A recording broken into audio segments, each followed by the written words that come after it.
When it all goes down, it's really going to be up to you to take care of your family's medical needs.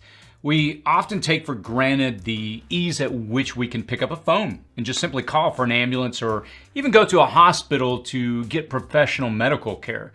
But if the grid were to go down for a prolonged period of time, this will be your responsibility. In part 2 of this 12-part video series from Dr. Joe Alton and Nurse Amy of the Doom and Bloom YouTube channel, Nurse Amy, she's going to provide us with an overview of the critical medical gear that's really necessary for various situations that you'll probably face. What she'll do is she's going to break down the gear for each issue that you will have to address. And if you missed the first video in this series, I'm going to post a link up in the cards and in the description section below if you want to go back and watch that introduction video. Now, if you haven't already done so, I highly recommend that you pick up the Survival Medicine Handbook. It's easily one of the very first books that I recommend individuals in my community purchase when they get really serious about preparedness. If there is no doctor available, it's really going to be up to you. And I think this book does an amazing job laying out the basics in a way that anyone, even without any prior medical training, can actually understand. I'll post a link to that book in the description section below. All right, so let's jump into this video. I will warn you that there's a lot of information in this video covered by Nurse Amy, but I think she does it in a very quick and efficient way going over each one of these issues. The video really serves as a primer and overview that will lay out the foundation for the remaining videos that we're going to be releasing. And again, I'll post links to everything that she covers in the description and comment section below, so don't feel like you've got to write everything down while she's going through and listing it all out. All right, so let's jump in.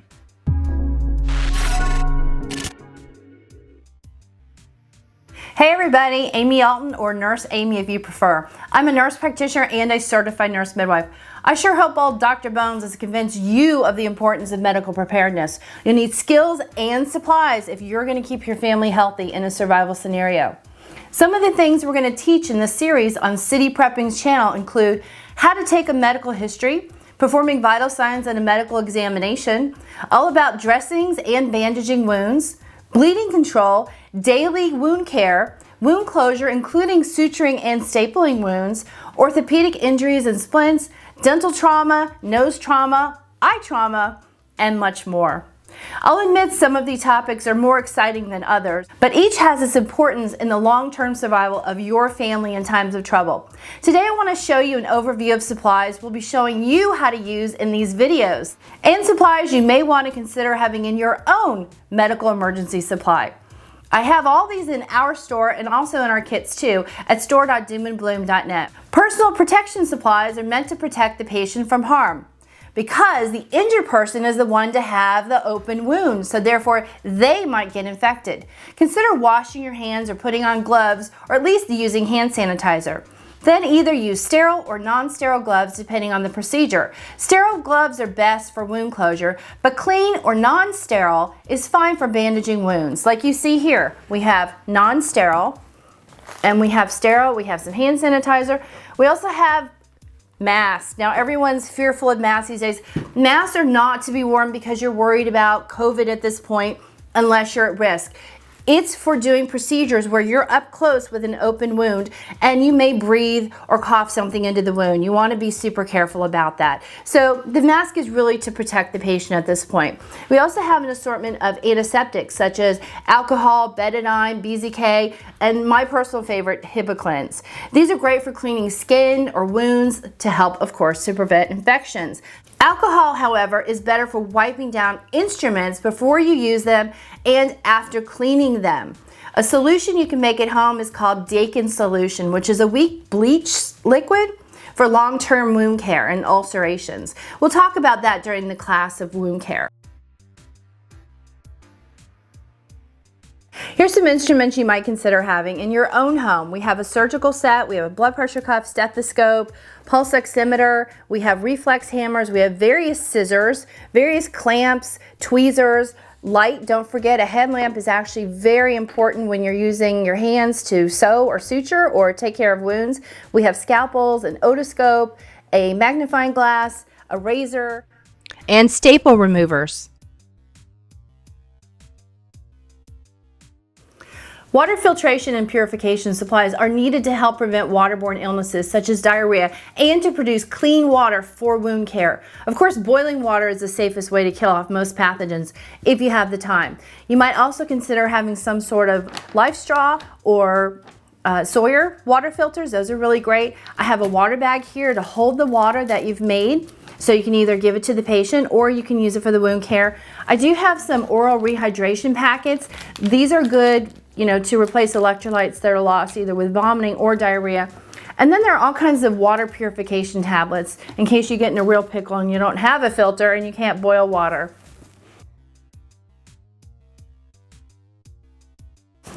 Here you see some trauma supplies for both bleeding and other major injuries.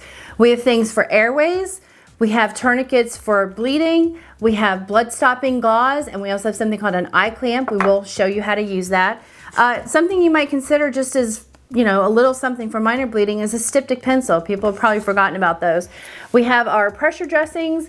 We have mylar blankets, which are useful to help prevent shock. We have some pain medicine, and we have a red marker to mark the T for the tourniquet, the time on the tourniquet, and any other important information you want to relay to the people who are going to be taking care of the patient afterwards. Now here are some orthopedic supplies for sprains, strains, and fractures. We have SAM splints, a couple different sizes. We have some Elasticon, which is a self-wrap. It has an adhesive on the back. We have moleskin. We have Elasticon, which also has a sticky side. We have ace wraps, ice packs, a cervical collar. We have some cold spray for pain, which is very helpful. So these are some orthopedic supplies. We also have some wound care bandages and dressings here. We have non-sterile gauze, we have large gauze, we have smaller ones, we have non-stick, we have something called blood stop, we have compressed gauze, we have sheer band-aids in different sizes. You can get any kind of band-aid. If you have allergies, make sure that you get hypoallergenic band-aids. We have some tubular gauze to fit fingers, which is a hard place to wrap gauze. And we have some roller gauze. You can buy it in non-sterile, which is what you have here, also in individual wraps, which are sterile. Next, we have some options for wound care closure materials. We have suture materials, we have staple materials, we have extra sutures here. We have a Flex Seal, which you can just spray over something that's not too deep, just like some shallow cuts. We also have steri strips, and we have something called tincture of benzoin. And what this does is it actually allows you to paint a sticky edge on one side of the wound and the other side so the steri strips can stay on while people are bathing. Another option is also glues. You can use super glue, or they also have special skin glues. So these are some of your wound closure material options. Here we have some special trauma supplies like nose trauma. And we have ice packs, we have some band-aids, we have lots of packing, we have sterile packing, we have smaller sterile packing. We actually have some little, these are called dental rolls, but if you put these on a curved hemostat, you fold it in half, you actually have a nice compact pressure for nosebleeds. We have some Afrin spray, which also helps to stop nosebleeds, some sterile gauze packing, an irrigation syringe, some lights, a nasal speculum, which you push and open up the nasal passage so you can see in there real well. We have another special tool called the nasal bayonet, and that also helps to push the packing in. It's some clamps, and it helps to get it nice and deep in the nose where the bleed is. We have nose splints. We have bleed seats, which is specifically for bleeding noses. We have some steri strips in case you have damage across the nose, and some BZK to wipe up the wounds, some petroleum jelly in case you have dry nostrils, and that's what's causing your nosebleed. Anyway, these are the nose supplies. Here we have some eye trauma supplies. Of course, we have some eye wash, some gauze in case you need to wrap and cover the eye up. We have several protectors for the eye. We have some 2x2s. We have some eye pads, which are actually eye-shaped pads, not the machine. We have a magnifying glass. You can see if there's anything in the eye, and that makes it easier to see if you've used the Fluorochem drops These are strips, and you put them in the eye, and they cause the eye to turn a different dye color. And we have instructions for this. And then you use a special light called a cobalt blue light, and that will show up any lacerations in the eye. We have another instrument called a loop, and that will take out any kind of fragments that are really too small to pick out or wipe out. And there's also an eye magnet, so if there's any kind of metallic pieces inside the eye, that will help pull it away without you having to put any sharp objects near the eye. So we have some eye patches, we have some BZK to wipe up any injuries that are external, and we have some honey packets, and we also include chamomile tea, and the chamomile tea and the honey makes a nice eye wash or a soothing eye compress for any injuries. These are our dental supplies, so you might consider having some of these also. I do have a kit in the store if you'd like to have a dental kit. I do actually have the nose and the eye kits too. This is one of our first, and actually one of the most popular things that people want to get, because dental care is kind of scary when you don't have a dentist. So we have things like sutures, we have ice packs, we have dental wax, we have a compound of essential oil of clove, and you can mix that with some zinc oxide and create a little bit of a dental filling. So that's really interesting. Well, again, we're going to get into this more when we talk about these traumas. We have extractors, we have elevators, we have a syringe, we have a dental block, which is really just an eraser. We have some oral analgesic, we have some dental rolls and cotton pellets, a toothbrush, or 2 toothbrushes and toothpaste. We have something called Axel. Now this is really interesting. This is a hemostatic dressing that will dissolve into the cavity if you pulled a tooth out, and you can even put a little stitch over that with the absorbable suture and leave it in because it will absorb into the body. We have cotton tip applicators, we have tongue depressors, we have of course a dental mirror, dental scraper, and a dental pick. And there are probably a few more things. Oh, we have a scalpel here, and of course we have some dental floss. All right, before you have all of the equipment to deliver a baby, including the same kit that Dr. Alton and I use to deliver babies inside the hospital, and it comes in a sterile kit with all kinds of instruments and clamps that you need. It includes baby blankets, baby hat, the bulb suction, the umbilical cord, and all kinds of personal protection equipment.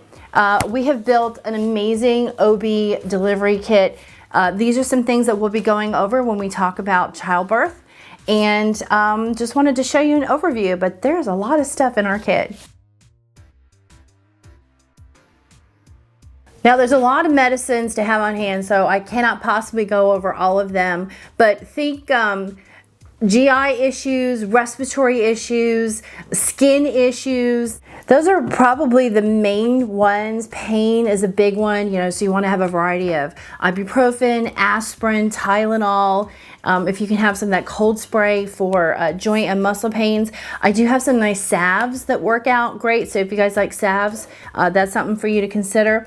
And then of course we have our essential oils. We have some peppermint, tea tree, rosemary, what else do we have? Lavender, peppermint, we have lots of stuff. We have the tinctures are a pain and a sleep relief.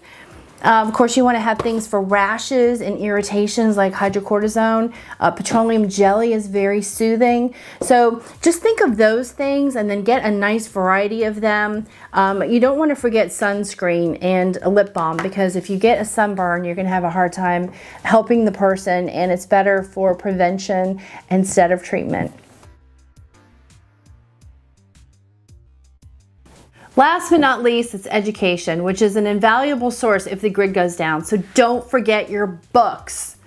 I know this looks like a lot of supplies, but you don't need everything. Sometimes items around the house can work too, just like white cotton sheets for bandages. Please stay tuned to City Preppers channel for our future survival medicine training videos. We look forward to teaching you and sharing our knowledge. Thank you. Hopefully this video serves as an overview of the gear that we're going to be covering in future videos. Again, I'll post links to everything that she covered in the description and comments section below if you want to check out any of these items. If you have any questions, please don't hesitate to post those below in the comments section. As always, stay safe out there.